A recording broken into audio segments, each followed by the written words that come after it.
نحمدہ و نصلی علی رسولہ الکریم اما بعد۔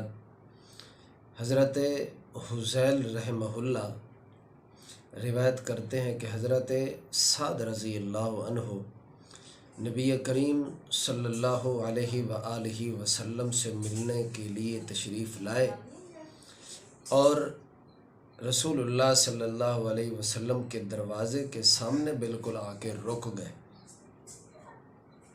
تو نبی کریم صلی اللہ علیہ وآلہ وسلم نے ارشاد فرمایا کہ حضرت سعد دروازے کے سامنے کبھی کھڑے نہ ہونا، جب بھی کسی کے گھر جاؤ اور اجازت لو تو دروازے کی دائیں جانب یا دروازے کی بائیں جانب کھڑے ہو کے اجازت طلب کرو۔ بالفرض والقلیل اگر آپ دروازے کے سامنے کھڑے ہوئے اور نظر اندر پڑ گئی تو پھر آپ کو اجازت لینے کی کیا ضرورت ہے؟ جس چیز سے منع کیا گیا وہ تو آپ نے دیکھ لی۔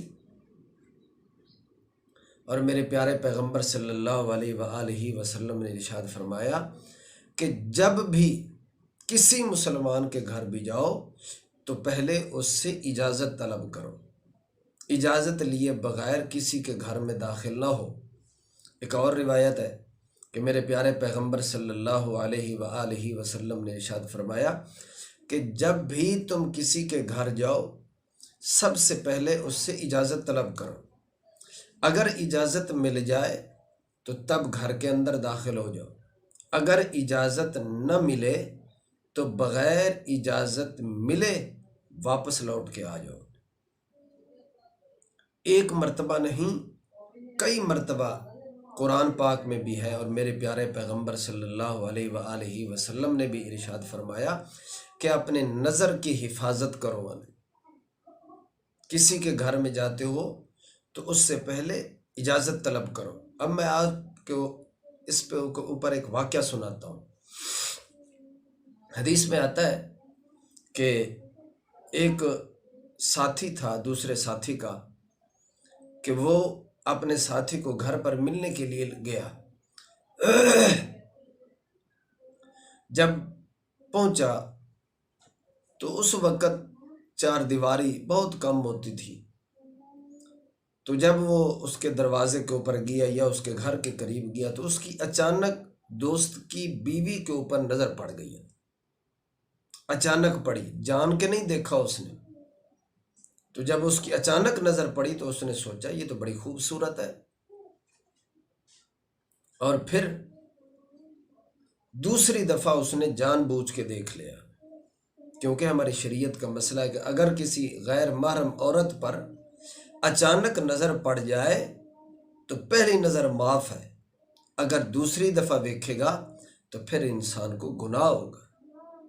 جب اس نے دیکھ لیا پھر اس کے ذہن میں یہ بات آئی یہ تو میں نے غلط کام کر لیا، تو اسی وقت اس بات کو سوچ کے وہ بغیر ملے اپنے دوست کے پہاڑوں کی طرف نکل گیا، وہاں زندگی گزارتا رہا، اللہ سے معافی مانگتا رہا۔ میرے پیارے پیغمبر صلی اللہ علیہ وآلہ وسلم نے پوچھا کہ فلاں ایک ساتھی تھا وہ نہیں آ رہا، وہ کہاں گیا؟ پتہ کیا گیا؟ کوئی پتہ نہیں چل رہا۔ اللہ کریم کی ذات نے میرے پیارے پیغمبر صلی اللہ علیہ وآلہ وسلم کو بذریعہ وحی بتایا کہ تمہارا فلاں ساتھی رات کے وقت نکل کے پہاڑوں میں اس گناہ کی وجہ سے میرے سے معافی مانگتا ہے۔ اللہ دے پاک پیغمبر صلی اللہ علیہ وآلہ وسلم نے حضرت عمر کو اور ایک اور دو ساتھی کو بلوایا اور اس کو کہا کہ جاؤ اس کو لے کر آؤ میری محفل میں۔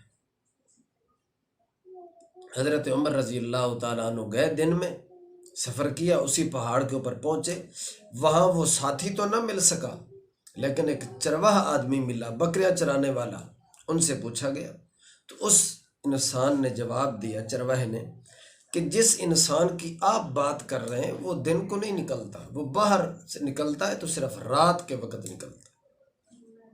حضرت عمر نے کہا ہم تو اللہ کے پاک پیغمبر صلی اللہ علیہ وآلہ وسلم کے حکم کے پابند ہیں، ہم تو رات کو بھی مل لیں گے۔ رات ہوئی، رات کا پچھلا پہر ہوا تو وہ ساتھی نکلا، اس نے دعا مانگنی شروع کر دی، رو رو کے اللہ سے دعا مانگ رہا ہے کہ یا اللہ میرے سے یہ بد نظری والا گناہ ہو گیا، مجھے معاف کر دے۔ دعا مانگ ہی رہا تھا، رو ہی رہا تھا، حضرت عمر رضی اللہ تعالی عنہ نے جا کے پیچھے مونڈے پہ ہاتھ رکھ لیا۔ جب ہاتھ رکھا تو اس شخص نے پوچھا کہ آپ کون ہیں؟ حضرت عمر نے فرمایا میں عمر خطاب کا بیٹا ہوں۔ کیوں آئے ہو؟ حضور صلی اللہ علیہ وآلہ وسلم نے ہمیں بھیجا ہے آپ کو لینے کے لیے۔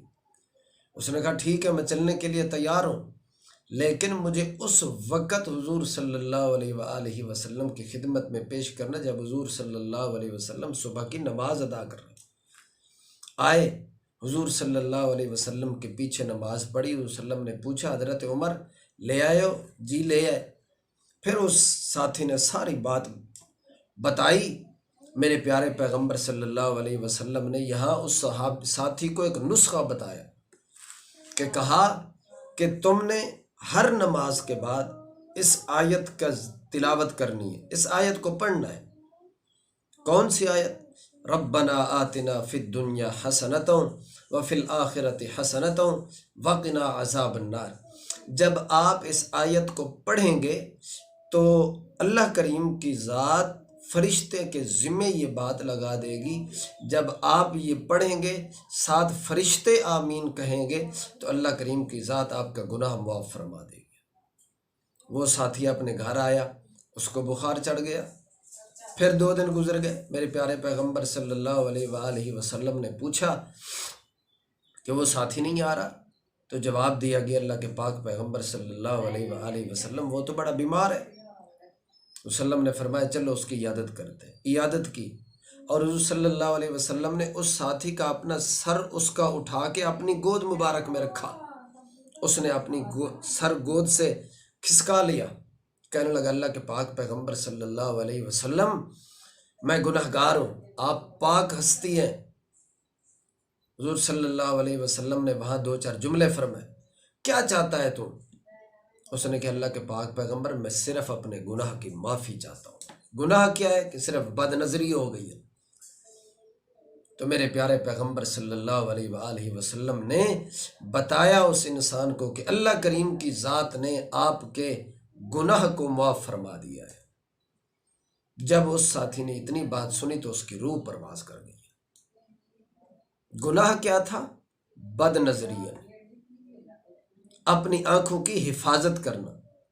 آج اپنے ماحول معاشرے میں میں بھی دیکھوں، آپ بھی دیکھیں کہ ہم کتنی اپنی نظر کی حفاظت کر رہے ہیں۔ اس لیے میرے پیارے پیغمبر صلی اللہ علیہ وآلہ وسلم نے ارشاد فرمایا کہ جب بھی کسی کے گھر جاؤ اس سے اجازت طلب کرو اور دروازے کی دائیں جانب یا بائیں جانب کھڑے ہو جاؤ، دروازے کے سامنے کھڑے نہیں ہونا، اس لیے کہ بد نظری کا خطرہ ہے۔ اللہ کریم کی ذات عمل کرنے کی توفیق عطا فرمائے۔ وما علینا الا البلاغ المبین۔